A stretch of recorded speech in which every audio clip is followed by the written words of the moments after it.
sure I'm going to share something with you. That might put me in a very negative light, yeah. Relationships are not my forte. See if someone grabbed up my wife or something, completely different ballgame. I'll walk away from it, and this has been like a therapy session.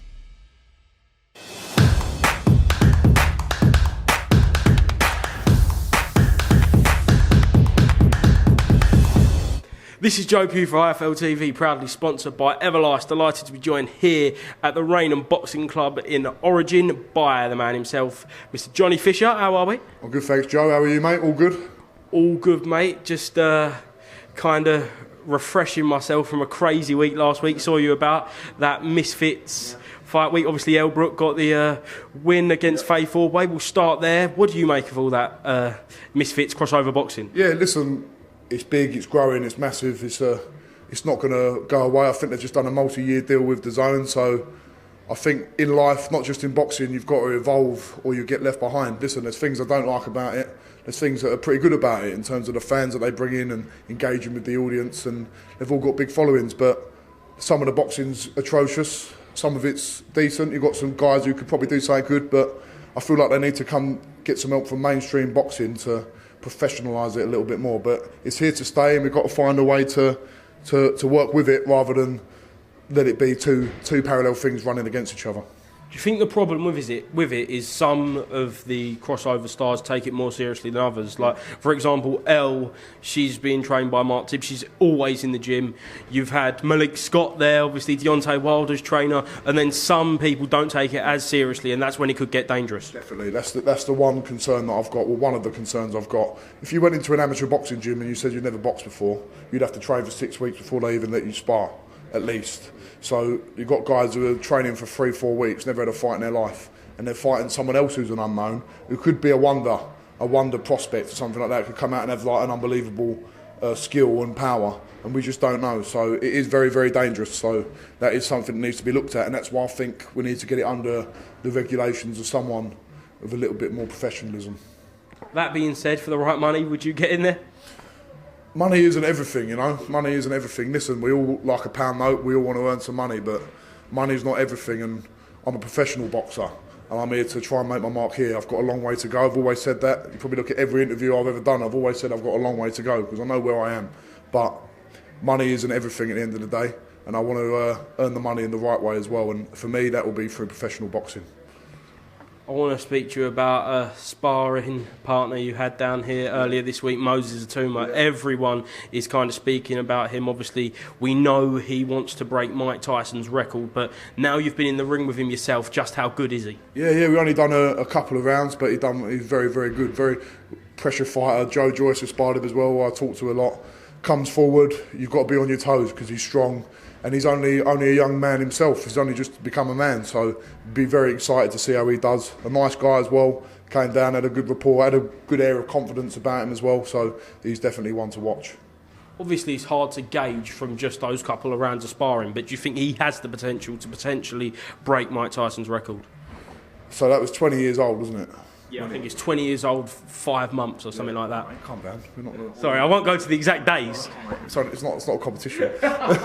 But yeah, we'll see. You probably have to jump in and start doing 10 rounders and 12 rounders straight away. That's what I'd imagine, because there's such a long list of people trying to become a heavyweight champion. It's not so much your skill level and your ability these days as well. It's to do with the politics behind the scenes. You think of Dillian White, how long he had to wait.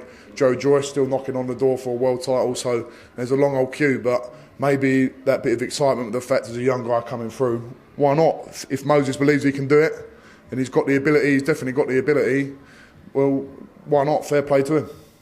Let's move on to yourself then. Eddie spoke to Coogan for a sit-down last week. He said that his plans for you are 2 fights in fairly quick succession, 4 months. Obviously, that's pleasing for you. You happy with that? Yeah, definitely. Just want to get this one announced now because I want to let the Army know. We've got an away day planned. Sheffield was really good. I think this one's going to be even better. Great city we're going to, so excited. So, Eddie, let's get this fight announced so we can get the Bull Army mobilised. From the speculation, it's going to be a massive card. Obviously, Sheffield was a big next-gen card with Dalton Smith, but taking the Romford Bull Army to a massive fight night somewhere where we can't say. Somewhere we can't say. if you give me a song now, we'll say it. But if you do it if you sing American Pie, Somewhere Only We Know. yeah, that's it. Well, no, I'm on that point. Your voice is incredible, by the way. You sing you've got an angelic voice. So I don't know about that. you do. I was taken away by it. I didn't. You just don't expect it. I saw your dad in the pub over Christmas time, and I just thought, that's Joe Pugh. I'm staring at Joe Pugh, and it's just you with a ponytail, basically. He'll love that. Yeah, no, it was good. But then I thought, you've got a lot of talents, haven't you? Like your family, like you can wear ponytails and style it out, and then you can sing like an angel as well. It's fantastic. What, you think he can pull that ponytail off? Yeah, he pulls it off very well. It's like you've walked into Roadhouse Bar with Wade Garrett's over there and Dalton from Roadhouse. They're all there, and he's like one of the bouncers, so he pulled it off very well. Well, you're the only one that thinks that, I'll tell you that for nothing. Well, so obviously we got this fight coming up, then are we expecting back to London straight after that? Well, there could be another away day somewhere abroad as well after that, and then at some point we want Big Bad Chris, we want him in London, so the O2, that'll be good. We keep talking about it, just want to make it happen. I think he's got a fight coming up or something, so he's back in training, so the fans want to see it, so we want to give it to him.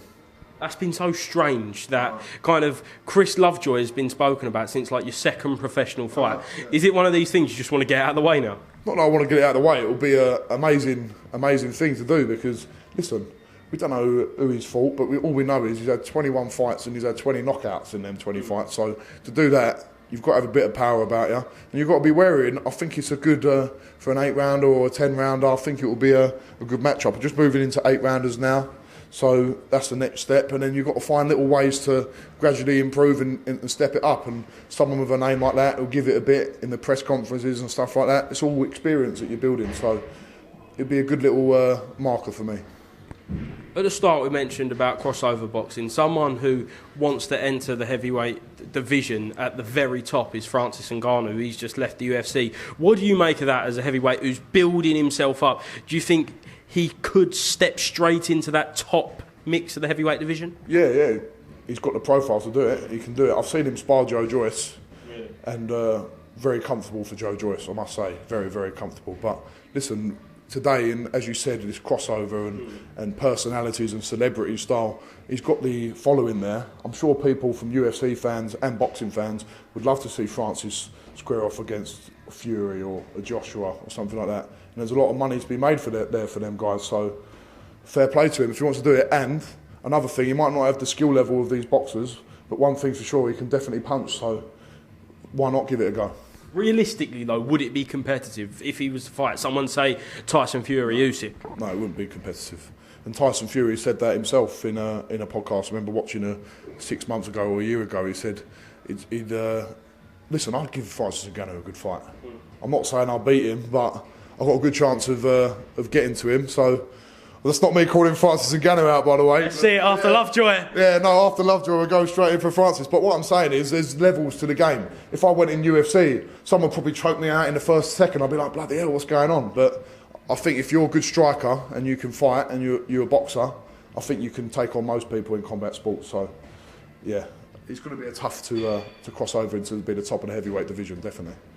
Just off camera, you were speaking about your dad's new podcast, Sit Down with Big John. That's going well, and plenty of Chinese for you and the family. Yeah, definitely. Well, although last night I just had I had boiled rice and steamed prawns in ginger and garlic, so I was healthy. I'm in training now, so no more Campo prawns or anything like that. But Dennis McCann was round last night. Got some good guests lined up. Got Jimmy Bullard coming on. Hopefully we'll get Eddie on and Coogan as well. So yeah, we've got a good little lineup, and Joe Joyce coming out soon as well. Vas Blackwood's just been released, so it's all looking good. I mean, we meet a lot of good people in this boxing and what we've done, so it seems like a good idea. Even if we just look back on it in years to come and think, look at how many great people we met. You know? Listen, if Coogan comes on, I might come and sing you a song on it. There you go. You need to come on and do a song. You can be like the opening scene. It can be you singing, I don't know, a Westlife number or something like that. Oh, I don't know about that. Grace, I think you do that pretty well. Amazing Grace. Excellent. Right, last one. Big fight this weekend. Eubank Jr. versus Liam Smith. Just get your thoughts on that. Yeah, both tough and durable guys who fight at a good intensity.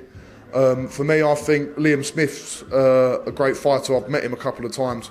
I just think Chris Eubank's got that something a little bit special about him. I know he rubs people up the wrong way, but he's incredibly tough. He's got a great bit of ability. Roy Jones in his corner as well. I think he's just got that little bit extra special, which is going to set him apart. But I like Liam Smith, so I don't like to say that I would say Eubank's a favourite, but I'm not going to sit on the fence. I'd say going into that fight, I'm backing Chris Eubank to get the win.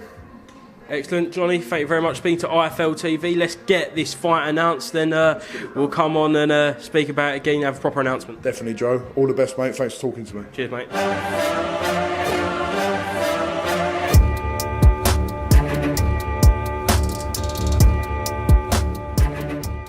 I'm going to share something with you that might put me in a very negative light, yeah. Relationships are not my forte. See if someone grabbed up my wife for saying completely different ballgame. I'll walk away from it, and this has been like a therapy session.